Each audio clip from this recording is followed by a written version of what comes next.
ETF index mutual funds నేర్చుకుని stock మార్కెట్లో రాణించాలనుకుంటున్నారా? వెంటనే ఈ నెంబర్కి కాల్ చేయండి.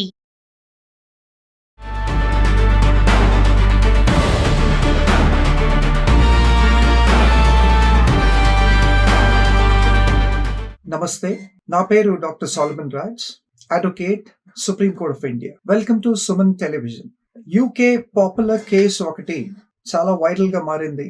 ఏ యూట్యూబ్ ఛానల్స్ మనం ఓపెన్ చేసినా లేదంటే ఇంటర్నెట్ లోకి వెళ్ళినా నందూస్ వరల్డ్ కేస్ అని చెప్పి వస్తుంది. యాక్చువల్లీ నందూస్ వరల్డ్ కేస్ అన్నది వాట్ ఎగ్జాక్ట్లీ ఇస్ దిస్ అని దాని డీటెయిల్స్ లోకి వెళ్తే, అంతకుముందు వీళ్ళకి ఎన్ని కంపెనీస్ ఉన్నాయి?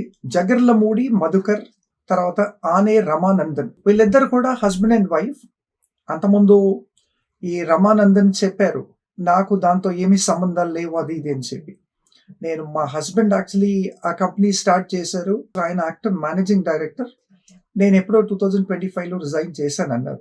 కానీ మొన్న రీసెంట్గా చూసుకుంటే విజయవాడలో ఒక ప్రెస్ కాన్ఫరెన్స్ పెట్టారు. అబౌట్ 39 to 40 విక్టిమ్స్ ఈ ప్రెస్ కాన్ఫరెన్స్ అటెండ్ చేశారు. దాంట్లో వారు కంప్లీట్ డీటెయిల్స్ ఇచ్చారు.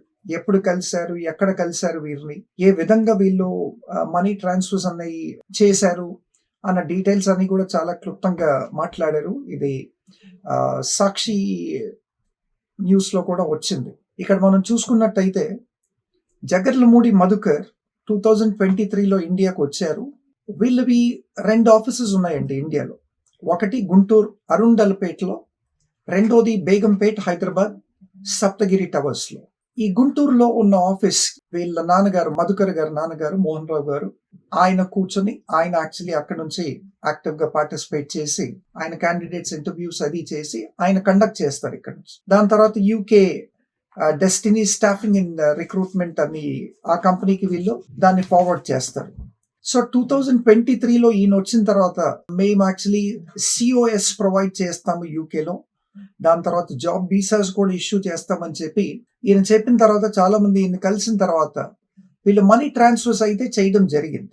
సో అదే కాకుండా ఈ 39 to 40 బాధితులు విక్టిమ్స్ ఎవరైతే ఉన్నారో వీళ్ళంతా కూడా ఒక పర్టికులర్ టీవీ ఛానల్లో అడ్వర్టైజ్మెంట్స్ చూసి వీళ్ళని అప్రోచ్ అయ్యారు. హైదరాబాద్లో అప్రోచ్ అవుతే వీళ్ళతో చెప్పింది ఏంటి వీళ్ళు అంటే, ఇనీషియల్ గా ఒక 50,000 రూపీస్ పే చేయాల్సి ఉంటుంది, టోటల్ ఖర్చు మీకు 12 lakhs అవుతుంది. ఈ 12 lakhs లో 6 lakhs ఇక్కడ పే చేయాలి, 6 lakhs యూకే రీచ్ అయిన తర్వాత మీరు పే చేయాలని చెప్పి వీళ్ళతో ఒక MOU కూడా ఈ విక్టిమ్స్ తో సైన్ చేయించుకోవడం జరిగింది. ఈ 39 to 40 విక్టిమ్స్ చెప్పడం ఏంటి అంటే, 2 rounds ఆఫ్ ఆడియో ఇంటర్వ్యూస్, దాని తర్వాత few rounds of video interviews ఉంటాయి. ఈ ఆడియో అండ్ వీడియో ఇంటర్వ్యూస్ మీరు గనక క్రాక్ చేస్తే మీకు జాబ్ వచ్చినట్టే, and we will issue COS and we will see that you will get a job visa అన్నారు. వీటిలో చాలా మంది ఆడియో ఇంటర్వ్యూస్ తర్వాత వీడియో ఇంటర్వ్యూస్ కూడా అటెండ్ అయ్యారు. దీని తర్వాత ఏం జరిగింది అంటే, వీళ్ళ జాబ్ అప్లికేషన్స్ రిజెక్ట్ అయ్యాయని చెప్పి వీళ్ళకి తెలియపరిచారు.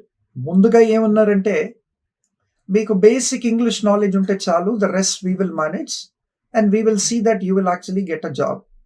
దానికి 6 lakhs ఇక్కడ ఇనిషియల్ గా పే చేయాలి. 50,000 మీరు పే చేసిన తర్వాత వీల్ స్టార్ట్ ద ప్రాసెస్. ఆ తర్వాత మిగతా 5.5 lakhs పే చేయాలి. 6 lakhs ఇక్కడ ఇండియాలో పే చేసిన తర్వాత మిమ్మల్ని అక్కడికి పిలిపిస్తాము, పిలిపించిన తర్వాత మిగతా 6 lakhs ఇవ్వాలి అని చెప్పి అన్నారు. అట్లాగా మోస్ట్లీ వీళ్ళు ఆన్లైన్ ట్రాన్స్ఫర్స్ ఉన్నాయండి. దాని తర్వాత 2023 ఇది 2025-26లో చాలా చాలా ఎక్కువగా న్యూస్ వచ్చింది వీరి గురించి, నందూస్ వరల్డ్ గురించి.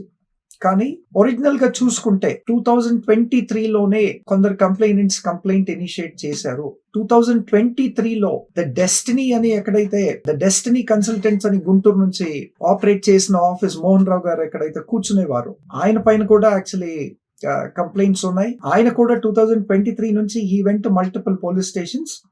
ఈ విక్టిమ్స్ వెళ్ళి కంప్లైంట్ ఇచ్చిన తర్వాత పోలీస్ ఇనిషియేటెడ్ సమ్ యాక్షన్. అప్పటికి ఇంకా అంటే FIRs రిజిస్టర్ అవ్వకపోయినా మోహన్ రావుని అయితే పిలిపించారు, ఎందుకంటే ఆయన ఇక్కడుండి అన్ని కార్యకలాపాలు చూసేవాడు కాబట్టి. తర్వాత FIRs కూడా రిజిస్టర్ అయినాయి. తెలంగాణ ఇబ్రాహీంపట్నంలో కూడా వన్ ఆఫ్ ద విక్టిమ్ ఆయన FIR రేస్ చేయించారు. దాంట్లో Jagarlamudi Madhukar accused number 1, Ramanandana accused number 2, Mohan Rao accused number 3. వీళ్ళైతే అక్యూజ్ నెంబర్ 1, 2 and 3గా ఎఫ్ఐఆర్స్ రిజిస్టర్ అయినాయి. తర్వాత ఏపీలోనూ ఎఫ్ఐఆర్స్ రిజిస్టర్ అయ్యాయి, తెలంగాణ స్టేట్లో కూడా ఎఫ్ఐఆర్స్ రిజిస్టర్ అయ్యాయి. దాని తర్వాత తెలంగాణ పోలీస్ ఏం చేసింది అంటే అన్ని ఎయిర్పోర్ట్స్ ఇన్ ఇండియాకి ఎల్ఓసి మాత్రం ఇష్యూ చేసిందండి, ఆ లుక్అవుట్ నోటీస్. అంటే వీళ్ళు ఇండియాలో ఉన్న ఏ ఎయిర్పోర్ట్ నుంచి అయినా ఇండియాలోకి ల్యాండ్ అవ్వాలి, ఇండియాలో ఎంట్రీ, పోర్ట్ ఆఫ్ ఎంట్రీ నుంచి ఎంటర్ అవ్వాలి అని ప్రయత్నిస్తే మాత్రం they will definitely be arrested. So LOC కూడా ఇనిషియేట్ చేశారు. ఈ విక్టిమ్స్ చెప్పడం ఏంటి అంటే ఈ 39 to 40 విక్టిమ్స్ వీళ్ళ దగ్గర ఇనిషియల్ అమౌంట్స్ కలెక్ట్ చేసిన తర్వాత వీళ్ళకి ప్రాపర్ రెస్పాన్స్ ఇవ్వకుండా వీళ్ళ జాబ్ అప్లికేషన్స్ రిజెక్ట్ అయ్యాయి అని చెప్పి, తర్వాత మీ అమౌంట్స్ అన్ని కూడా రీఫండ్ రావని చెప్పి కూడా అన్న తర్వాత వీళ్ళ సైబర్ క్రైమ్ సెల్ కి కూడా వెళ్ళారు. సైబర్ క్రైమ్స్ లో కూడా they try to lodge a complaint. ఇప్పుడు మనం దీంట్లో లీగాలిటీ చూసుకుంటే will Jagarlamudi Madhukar and Ramanandana will they be punished? If at all they will be punished, what is the benefit for the victims? Will the victims be able to get back all their money?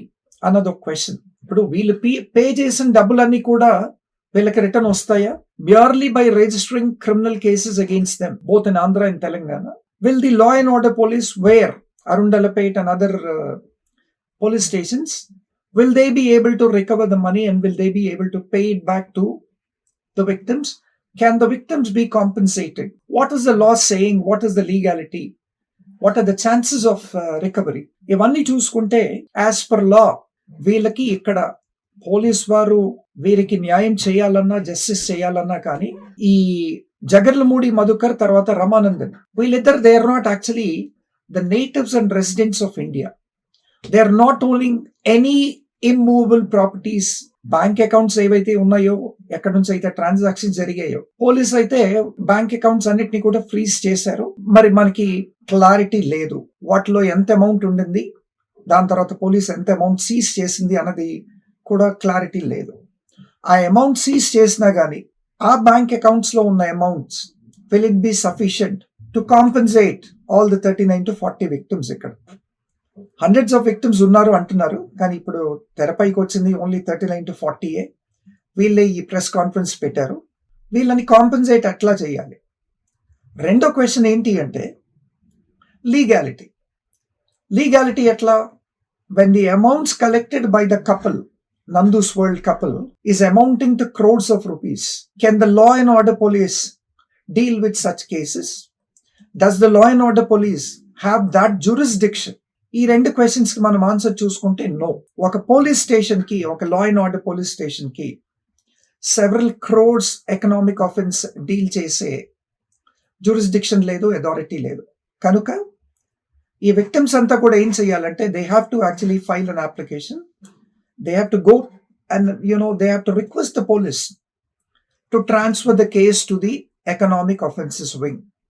Multi crore scam అయినప్పుడు law and order లోకి రాదు.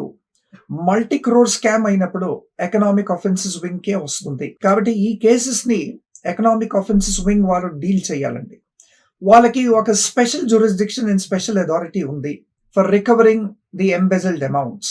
ఇక్కడ money laundering ఉంది, cheating ఉంది, ఎంబెజిల్మెంట్ of మనీస్ ఉన్నాయి. కాబట్టి ఈ money laundering, ఎంబెజిల్మెంట్ of money వీటన్నిటినీ కూడా రికవర్ చేయగలిగే ఎనీ ఇన్వెస్టిగేటివ్ ఏజెన్సీ ఉంది అంటే అది ఎకనామిక్ ఆఫెన్సెస్ వింగ్. కాబట్టి వీళ్ళంతా కూడా they have to actually deal with the economic offences wing for recovery. ఇది కాకుండా ఇంకొక లీగాలిటీ మనం చూసుకుంటే ఈ కంప్లైనెంట్స్ ఆఫీషియల్ గా ministry of home affairs and ministry of external affairs కి వెళ్ళి కూడా వీళ్ళు దరఖాస్తు పెట్టుకోవాలి, వీళ్ళు వెళ్ళి రిక్వెస్ట్ చేయాలి. ఈ మినిస్ట్రీ ఆఫ్ ఎక్స్టర్నల్ అఫైర్స్ ఏం చేస్తుందంటే యూకే ఎంబసీ ఇన్ ఇండియాకి, తర్వాత ఇండియన్ ఎంబసీ ఇన్ యూకేకి రాసి వీళ్ళ ఎక్స్ట్రడిషన్ కానీ, లేదంటే వీళ్ళ ఫార్మల్ అరెస్ట్ కానీ, లేదంటే వీళ్ళ డిపోర్టేషన్ కి కానీ ఈ ఎంబసీస్ రిక్వెస్ట్ చేసినప్పుడు UK embassy will definitely direct there concern UK police. దాని తర్వాత వీళ్ళని ఇండియాకి పంపించడం జరుగుతుంది. ట్రయల్ అనేది ఇండియాలో కంక్లూడ్ అవ్వచ్చు. సో ఈ లీగల్ ఇంటిగ్రిటీస్ అన్ని కూడా స్కిప్ చేశారండి. వీటన్నిటిని కూడా యాక్చువల్లీ ఫాలో చేయట్లేదు. ఇప్పటికైతే ఎఫ్ఐఆర్స్ రిజిస్టర్ అయ్యాయి. For example law and order police register చేసింది. Will the law and order police be able to go all the way to UK, arrest them and bring them back here? It's not possible. unless and until the Ramananda couple, the Nandu's World couple, they come to India voluntarily, the law and order police at Arundalpet or even at Ibrahimpatnam, they do not have any right or jurisdiction to arrest them. If they have to go to UK, there's a lot of process and it's not easy for the law and order police to deal with. Andakane, UK embassy has to intervene. The Indian embassy in UK has to intervene. And official complaints have to be lodged at UK.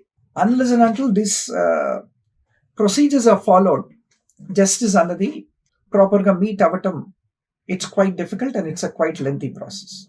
Thank you.